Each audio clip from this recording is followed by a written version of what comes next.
पठान, जिला परिषद girls school Jamner, ज़िला जलगांव, जमात हफ्तुम की तालिबा हूँ। मैंने पंडित जवाहरलाल नेहरू पर एक नज़म लिखी है जिसको मैं पढ़कर सुना रही हूँ।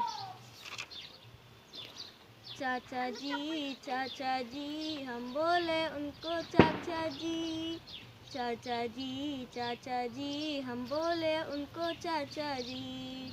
बच्चों से है प्यार करें, फूलों से है प्यार करें, प्यारे नन्हे बच्चों से प्यार का फिर इकरार करें।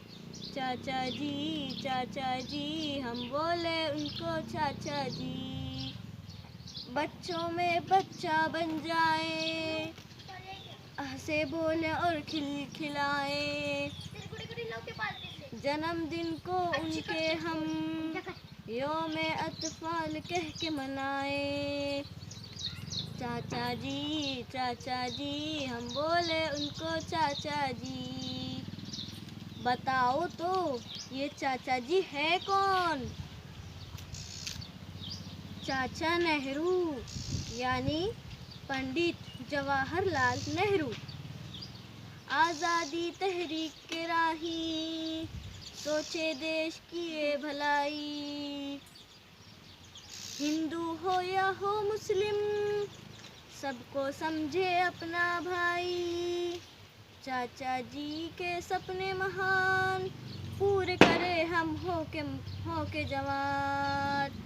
चाचा जी हम बोले उनको चाचा जी। बापू जाकिर और मौलाना दोस्त हैं उनके हमने जाना। मिलकर सबने एक साथ किया देश को गुलामी से आज़ाद। चाचा जी हम बोले उनको चाचा जी। चाचा जी हम बोले उनको चाचा जी।